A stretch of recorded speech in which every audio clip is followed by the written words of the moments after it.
Magic cookie bars from 63. So this recipe is so dead simple that even Frank could do it. Hear that, Frank? Yeah, you're dumb as rocks. We start by placing a half cup of margarine or butter in a 13x9 pan. I'm using butter because I have standards. Do I? Pop this into a 350-degree oven just until it's melted. Oh boy! Then you just evenly dump in a cup and a half of graham cracker crumbs, a 14-ounce can of sweetened condensed milk, 2 cups of chalky chips, a cup of coconut flakes, and finally a cup of chopped nuts. Frank, what nuts do we use?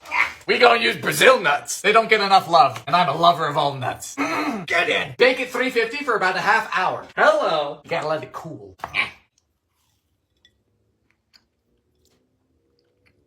Oh yes, these will do just fine. I mean, look at them.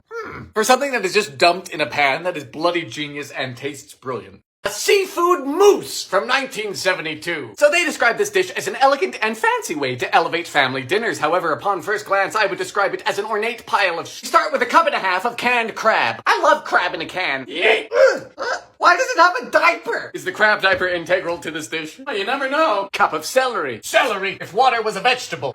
Marinate this in some lemon juice, Tabasco, Worcestershire, my car on a cold morning, Worcestershire sauce, salt, and onion powder. Now atop a double boiler, we melt 8 ounces of cream cheese in a can of tomato soup. Fire! Now to a cup of water goes 3 packets of gelatin. You knew this was coming. It's like watching a car crash.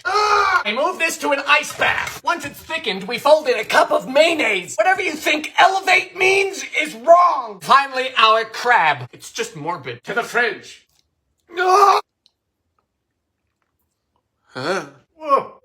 That's fancy, all right. Fancy feast. Some good cat food. A+. Velveeta Fudge from 1984. There are a lot of ways to make fudge, most of which aren't as problematic as this, but then again, who are we to fault the 80s? Start with a cup of butter in a heavy pan. I reckon this is a heavy pan. Heavy with the burden of whatever crime it is I'm going to commit. We melt that down with a half pound of Velveeta. Neither scientist nor scholar knows precisely what Velveeta is. It is the occult, the great unknown. Fire! Well, this is already critically disturbing. In goes half a cup of cocoa powder. It's cheesy. Next up is 2 pounds of powdered sugar. Hold on.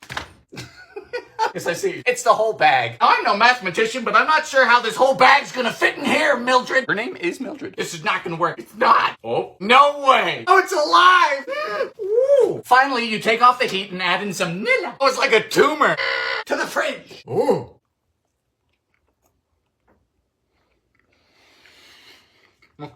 Man, that's a good fudge. Scotocheroos from 1965. So Rice Krispie treats were invented all the way back in 1939 at the Kellogg's Company in Battle Creek, Michigan, and have since become the most dominant Rice Krispie confection. But 26 years later, they came up with these, a lesser-known variant, which we are going to try today. In a big old pan, we're gonna need a cup of corn syrup, followed by a cup of sugar. Excessive. Fire! Bring this to a boil to create a cavity-inducing syrup. Charming. Next, we remove from heat and add in a cup of peanut butter. Mix. Then in goes 5 cups of Rice Krispies. You know, I've never understood America's obsession with breakfast cereals. Whatever was wrong starting your middle school mornings crying over a sad bowl of oatmeal? That was character building. Good old liquid cardboard. Anyway, this is rather dense. In this goes to a 13x9. Just cooperate. While that's cooling, we melt a cup of butterscotch chips and a cup of chalky chips over a double boiler. Melt, you get! Just spread it on and cool completely. Yes!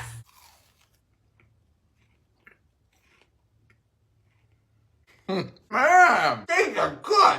These are better than Rice Krispie treats. Chow Mein cookies from 1968. Now, I'm down for chow mein noodles and I'm down for cookies, but I mean, common sense says that they shouldn't necessarily go together. Or do they? We start with 6 ounces of chalky chips, which is a little more than a cup, plus 6 ounces of butterscotch chips. We're off to a good start. Now we simply melt this over a double boiler. Fire! Then we remove from heat and add in 5 ounces of chow mein noodles. You see, this is where you lose me, because I think this is troubling, like clinically, or you were subject to a fall from a great height. Trying to say you're a little messed up, Teresa from Memphis, Tennessee. And a half cup of salted peanuts, some crunch for your trauma. Mix until you cry, then you just dollop onto some wax paper to cool while you think about your life choices. Here we have some choice piles of excrement.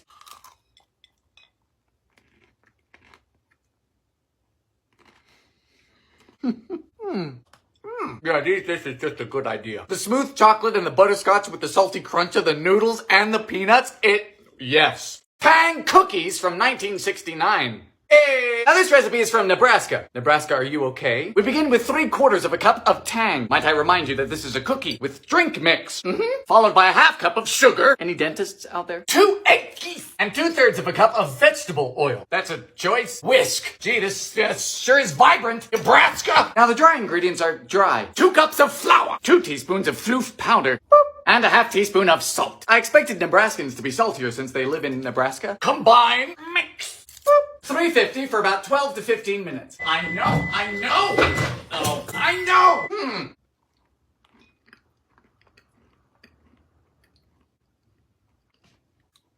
Nebraska. They are quirky, but not bad. It's tangy. I would bake them a little less though, like 10 to 12 minutes. But thank you, Nebraska. Ice Cream Coleslaw from 1973. Now, I don't precisely know the nature of the dystopian demons that must have been inhabiting the minds of the people of the 1970s, but they must have been severe enough as to cause this abomination. We begin with 3 cups of shredded cabbage. You know, cabbage is one of those things. I have nothing else to add. Next is 8 ounces of whipped topping. That's one way to spice things up. We don't shame anybody here. Now, 20 ounces of crushed pineapple. Did I mention this was in the kids' recipe section? Yeah.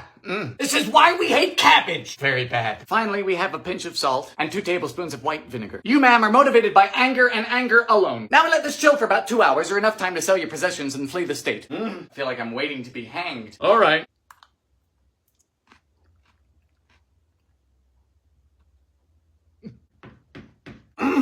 It tastes like how a dentist office smells. Broken dreams and scattered screams. That's the product of an ill mind. Ice cream cone cupcakes from 79. Now you'd think that ice cream cones are for ice cream, but nope. This is the 70s. We do what we want. We start with a 1/2 cup of vegetable oil, a cup of sugar, teaspoon of vanilla, and 1 egg.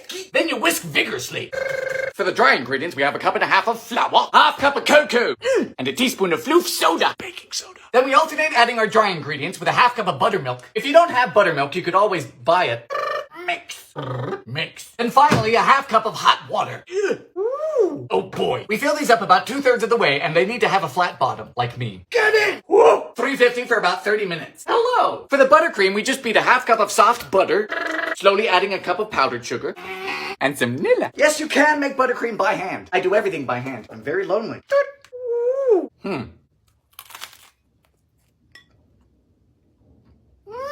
Look at that.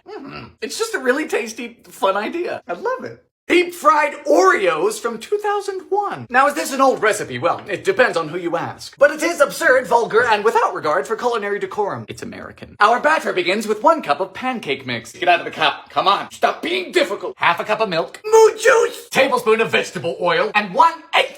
Whisk vigorously. Is my clock dead? It is now. Next up, we fill a pot about 4 inches deep with oil. Fire! Now our oil is hot, so we just dip in our Oreos. Woo! And in they go. About 3 minutes on each side. This is so ridiculous. Woo! Oh, man.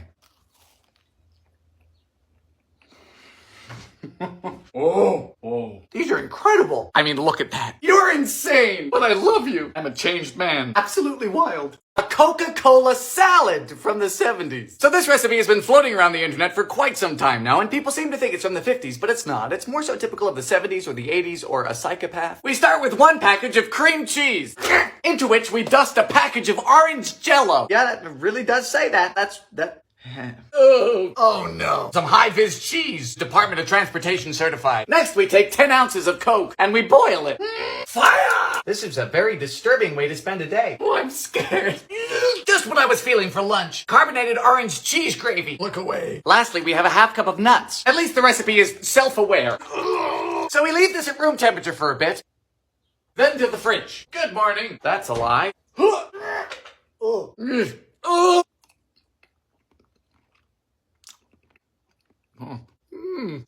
So first and foremost, it is disturbing, quite, but the potential is there. Because it has this cheesecake vibe, and the flavors are okay. It's just been corrupted. Magic BeerBread from '84. Now most breads are risen by yeast, those lovely little things that make your bread all fluffy and puffy like a cat in heat. But this recipe is a quick bread, something which doesn't have any yeast, but promises to taste like it does. We begin with a 12-ounce can or bottle of your choice of brew. Oh, this is my type of baking. Just make sure it's not cold. Then we just add 3 cups of flour. Oh, it's foamy. 3 tablespoons of sugar. 3 teaspoons of baking powder. And finally, a good pinch of salt. Now we just go to town with our hands. Rings are coming off. That's how you knew you were in trouble. Oh, hello. Get off! Then into a greased loaf pan. Flatten it out. Then in this goes to a cold, unpreheated oven. Sacrilegious! Set the temperature to 350 and bake for about an hour. Is this the magic part? Do a trick! Woo! Not exactly a pretty loaf of bread.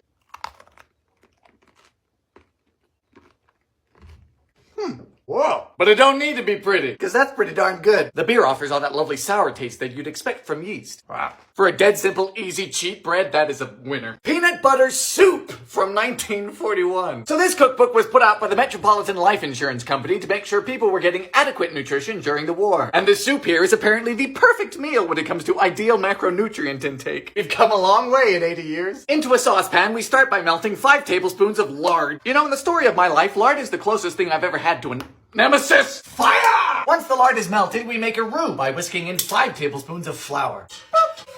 Now that we've got some color, we mix in a 12-ounce can of evaporated milk, diluting it with the same amount of water. Finally, we have a pinch of salt and just a half cup of peanut butter. Get in! This is thick. Today we're serving up hot beige. Come get your bowl of brown. I don't understand. This dish has no idea what it's trying to be. It is confused. It isn't terrible. It's just an unfortunate way to consume peanut butter. Cornstarch Cookies from 1919. These go by many names, like starchies, meltaways, and in Brazil where they originate, sequilos. But they're one of the OG gluten-free 3-ingredient cookies. We start with a half cup of sweetened condensed milk, followed by a half cup of soft butter. Beat vigorously. Then using the handle of a spoon, we slowly stir in 2 cups of cornstarch. What precisely does this accomplish? Trust the process. This is a strange trifecta of ingredients. I'm intrigued. Now we bake in a slow oven for 15 to 20 minutes. We'll do 325 Fahrenheit. Perfect. These are so cute.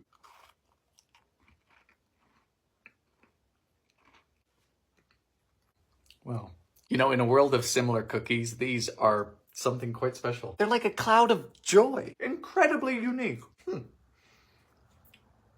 Macaroni Biscuits from World War II. So during the turn of the 40s, there was this strange trend of people putting disturbing ingredients into dinner biscuits. Whether it was the product of wartime rations, personal taste, or consanguineous marriage remains a mystery. First step is to cook a half cup of macaroni. Fire!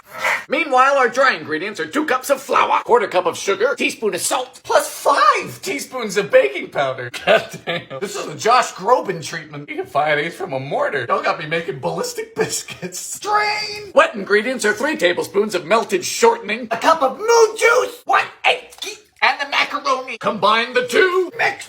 Boop. We got the muffin biscuits. Half hour at 400. Oh, boy! Woo!